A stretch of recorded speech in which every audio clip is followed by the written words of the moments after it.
Prezadas e prezados estudantes, sejam bem-vindas e bem-vindos a mais uma aula do curso de Estrutura da Matéria 1.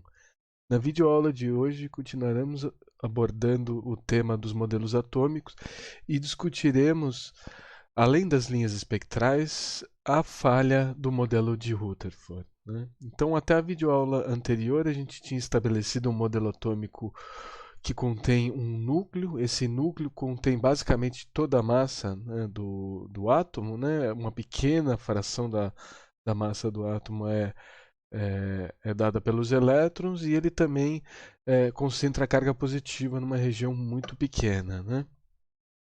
Agora, esse modelo ele tem alguns problemas, né? Então, o modelo planetário, a gente sabe que ele é estável classicamente, né, mecanicamente falando, né? A gente tem todas as órbitas e a questão de gravitação, então, do ponto de vista de gravitação, ele é estável. Acontece que isso não são apenas dois corpos massivos, né?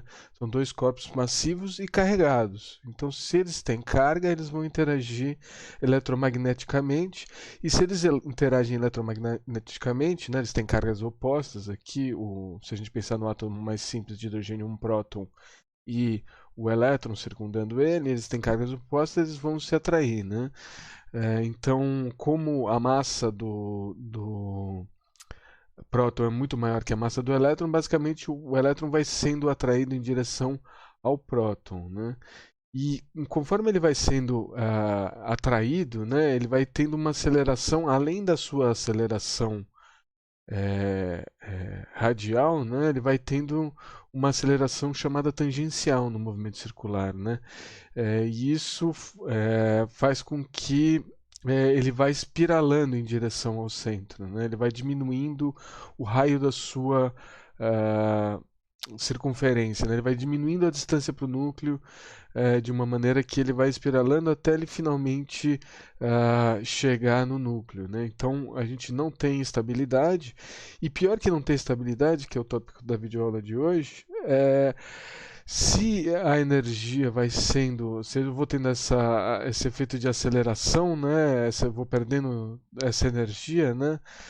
Da minha partícula, por conservação de energia, a energia total do meu elétron diminui, né? Se ele vai emitindo radiação conforme ele sofre essa aceleração. Se isso acontece e ele vai fazer isso continuamente enquanto ele espirala, né, nessa trajetória espiralada, isso significa que a emissão, né, de radiação se dá de maneira contínua. Isso vai ser um problema, né?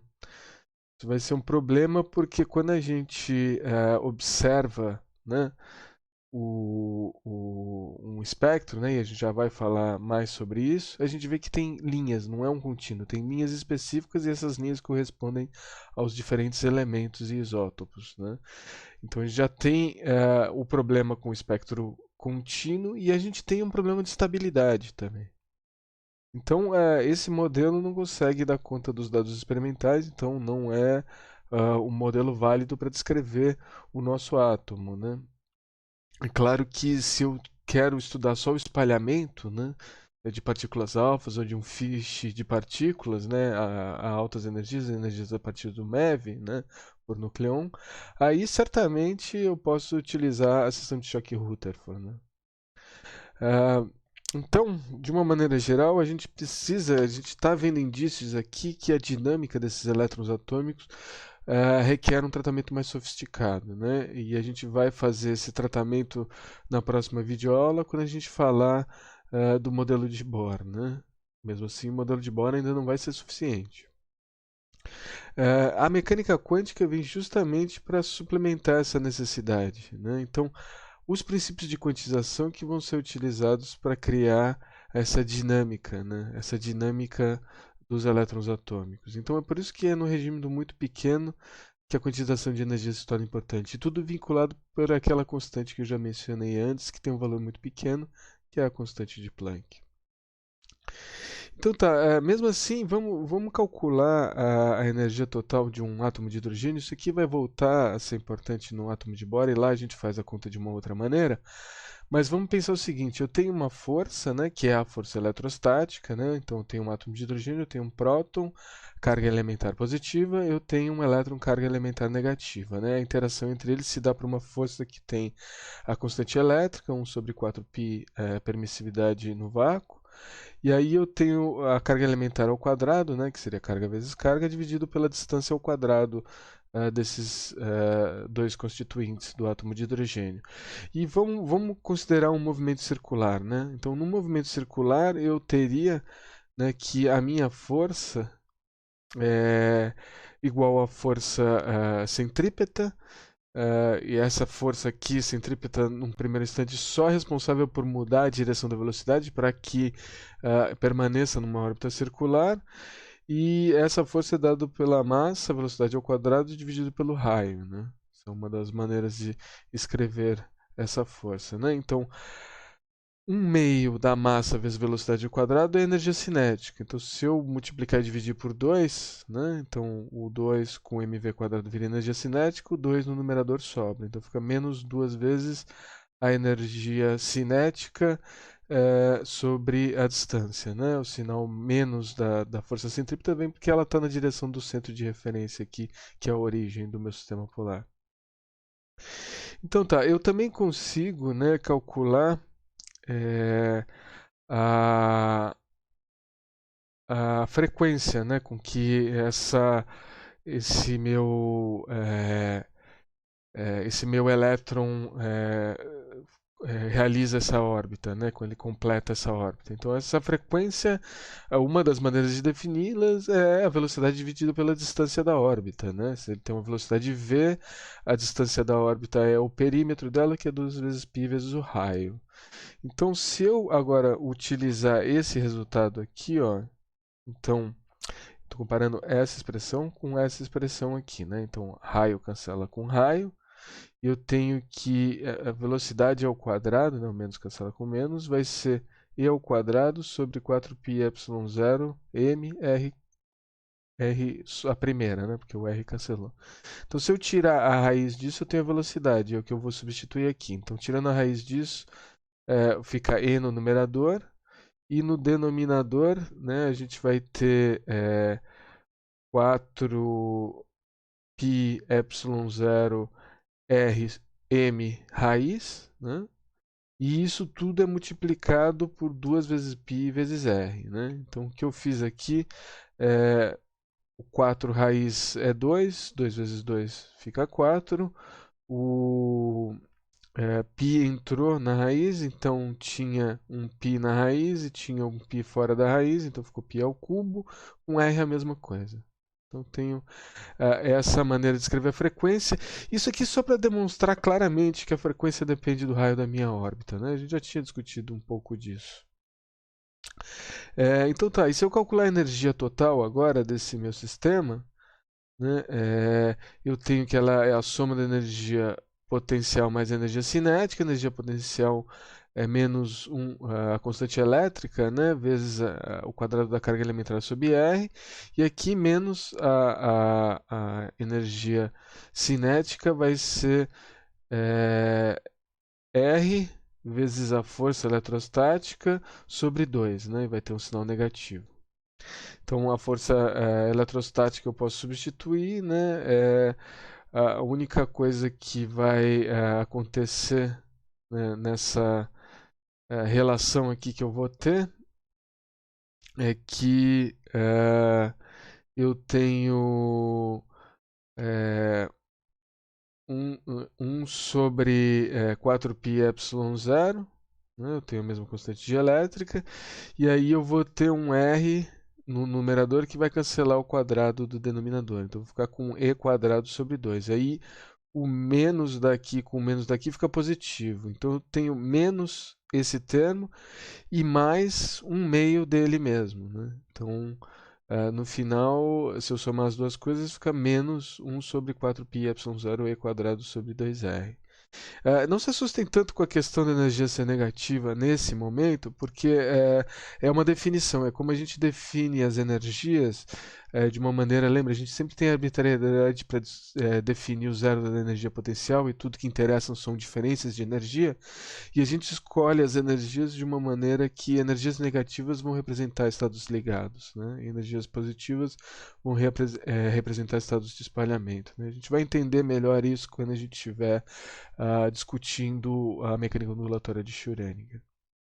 Então tá, essa energia total ela vai voltar a aparecer quando a gente estiver falando do modelo de Bohr, mas nesse instante o que eu quero dizer é tanto a frequência, né, da minha radiação quanto a energia total do meu sistema dependem do raio, né? Se esse sistema vai sendo atraído, né, em direção ao núcleo, eu vou diminuindo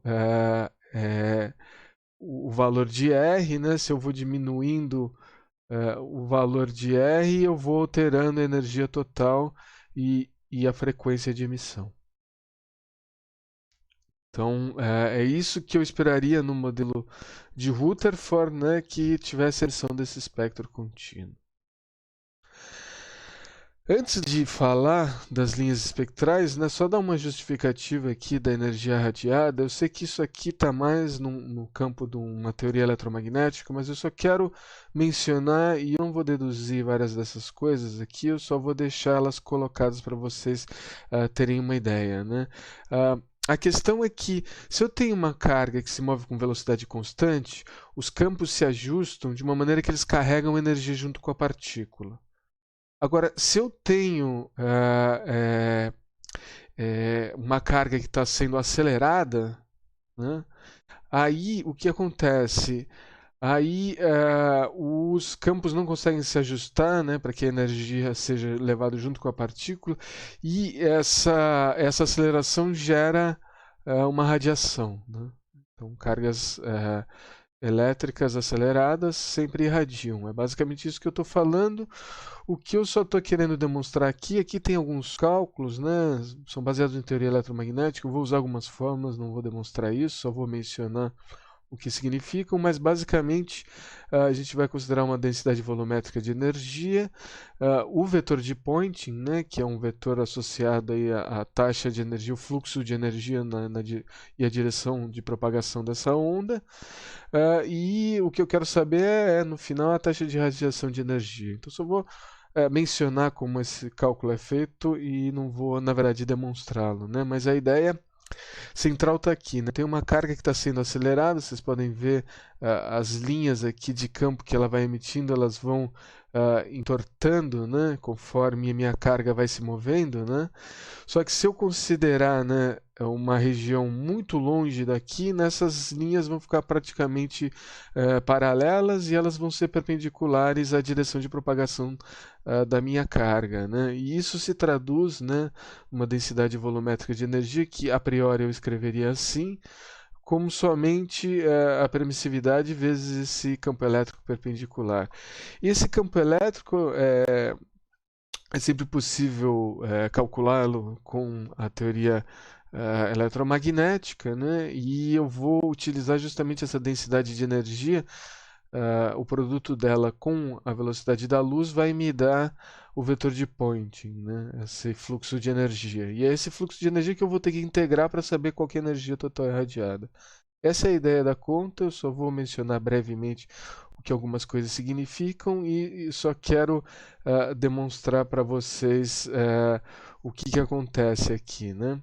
Então, justificando ali por que essa energia sai do sistema, né? Porque essa energia é irradiada. Então, se eu calcular esse campo, eu considero uma direção aqui entre o vetor de aceleração e onde eu estou detectando essa energia, né? Então esse é o ângulo θ, né? Que representa essa direção. Aí eu tenho velocidade da luz ao quadrado, r ao quadrado, a carga da minha partícula, né? A aceleração que ela tem, o seno desse ângulo e a constante elétrica, né? Esse é meu campo elétrico perpendicular, isso vai estar ao quadrado. Então, se vocês abrirem tudo isso, eu tenho 4 ao quadrado 16, π ao quadrado, π quadrado, ε0 ao quadrado, que cancela com ε0, fica só ε0, c ao quadrado, c a quarta, que cancela com c, fica c ao cubo, r ao quadrado, r ao quadrado. Aí no numerador eu tenho q quadrado, a quadrado e seno ao quadrado de θ. E o que eu vou fazer é integrar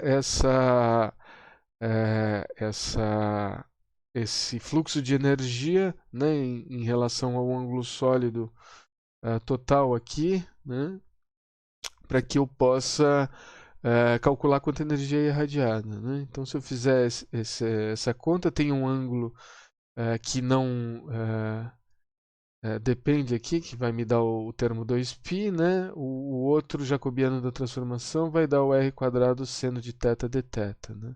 Então, esse é o meu ângulo sólido. Né? E aí a integral de S de 0 a π em relação a θ. Né? E você precisa trabalhar um pouco essa equação, né, para chegar nesse resultado dessa integral, mas é basicamente uma integral de seno ao cubo, né?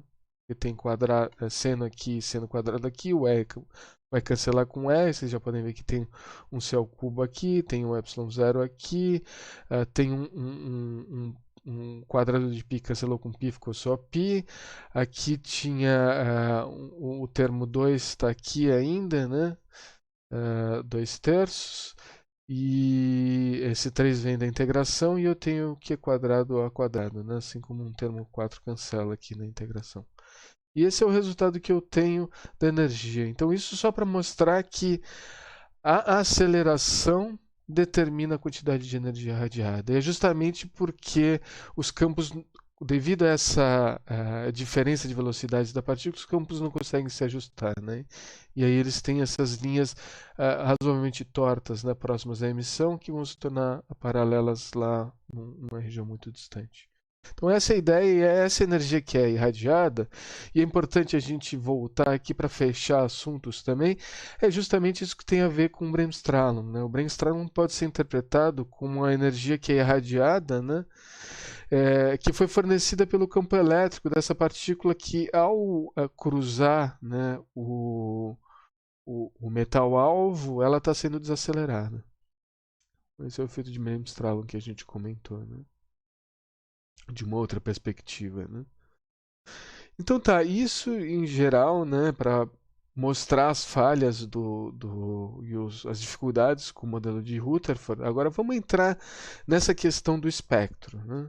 Então, o que é um espectro, né? Mais uma vez, a gente tem uma representação de amplitude, né, de componentes ondulatórios em função da respectiva frequência. A definição formal de um espectro, né? Mas o que a gente está chamando aqui basicamente de espectro, como eu falei para vocês, algo que tem a frequência, comprimento de onda ou energia, que são equivalentes, e intensidade, pode ser a absorção também, né? Transmissão ou absorção. Né? A gente já vai ver alguns espectros aqui, um pouco mais do que eu quero dizer, né, com as linhas espectrais. Então, os espectros a gente pode pensar em vários casos, né? A gente pode pensar um espectro contínuo, justamente o efeito de Bremsstrahlung, um espectro contínuo. A gente pode pensar em bandas espectrais que normalmente estão associados a vibrações e rotações, né? E a gente pode pensar em linhas, né? Linhas vão ser picos característicos, né?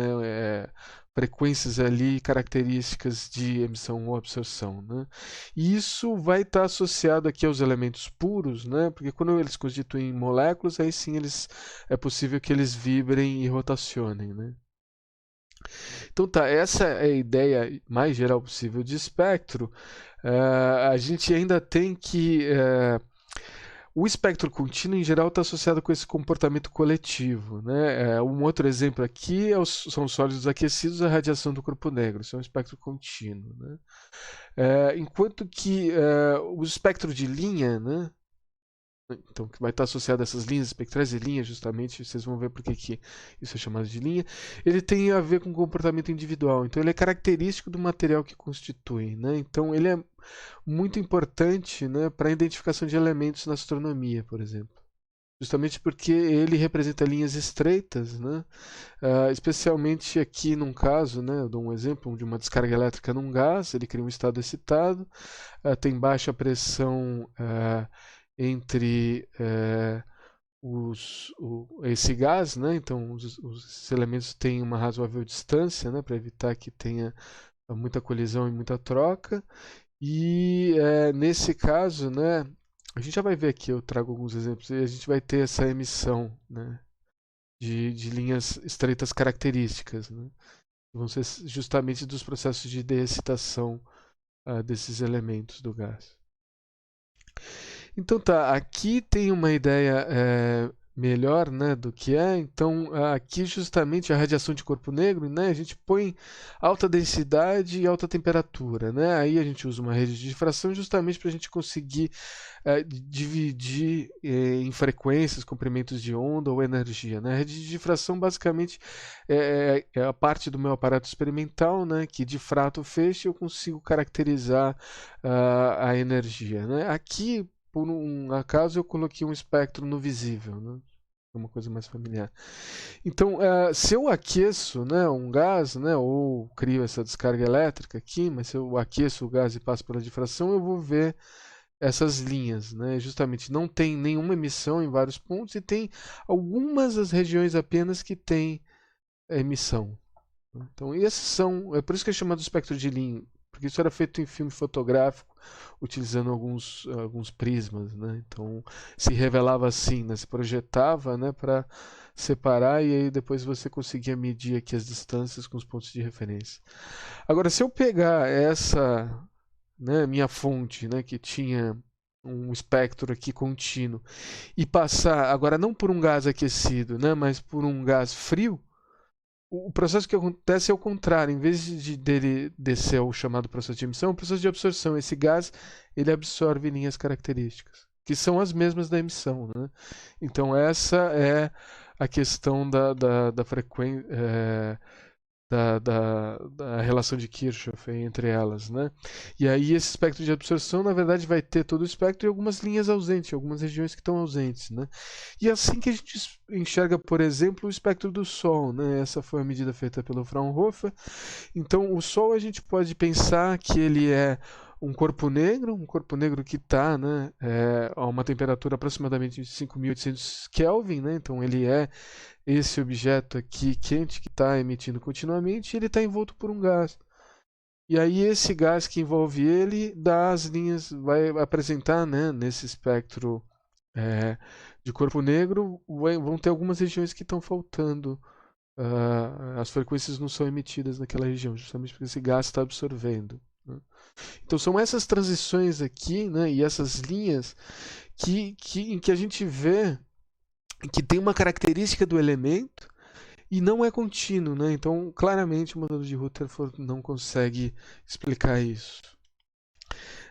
Para finalizar, e a gente vai mostrar aqui um exemplo, a última questão de nomenclatura é sobre uma série espectral, né? Então, a série espectral ela é um conjunto de comprimentos de ondas que tem uma dada relação.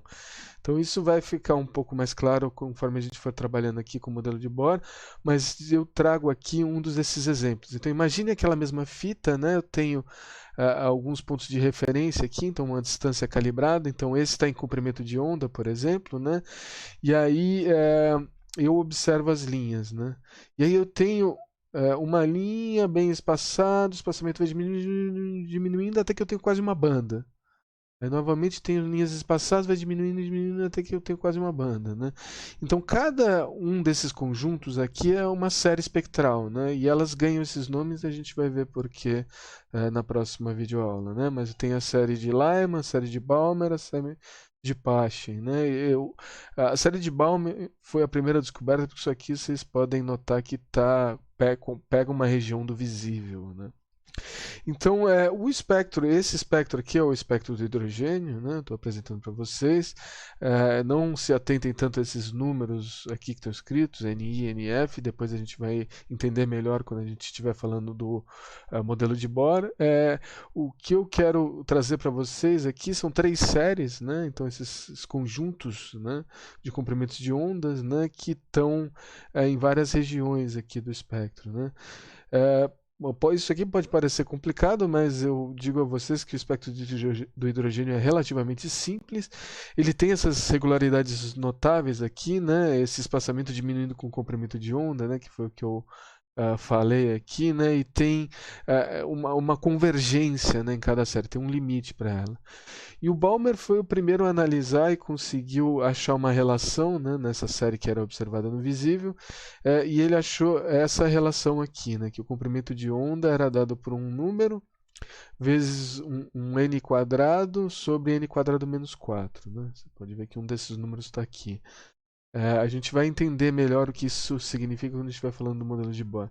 O Rydberg conseguiu expandir isso aqui. Lembra que na série histórica eu falei que ele explicava os espectros de outros elementos com essa fórmula aqui. Né? Fórmula um pouco mais complicada, mas vocês já podem ver 4, 2 ao quadrado, tem uma característica meio similar às coisas aqui. Mas a gente vai trabalhar no modelo de Bohr e explicar por que essas relações aparecem.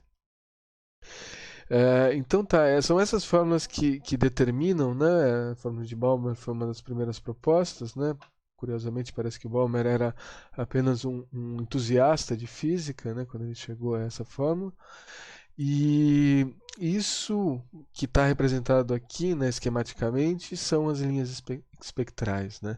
E claramente os elementos têm regiões de comprimento de onda ou frequência ou energia muito claramente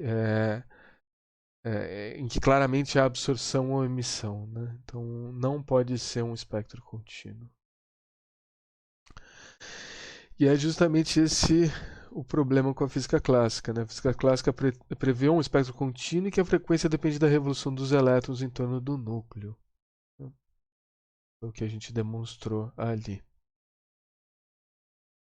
Então tá, eu deixo como exercício proposto, né? Vocês têm a fórmula de Balmer aí. Quantas linhas espectrais são? Faltou um espaço aqui, me perdoem. São esperadas no espectro visível, ou seja, entre 380 e 750 nanômetros, para o átomo de hidrogênio de acordo com a fórmula de Balmer. E quais seriam seus comprimentos de onda? Então, é isso que eu tinha para discutir sobre linhas espectrais. Eu vejo vocês numa próxima videoaula.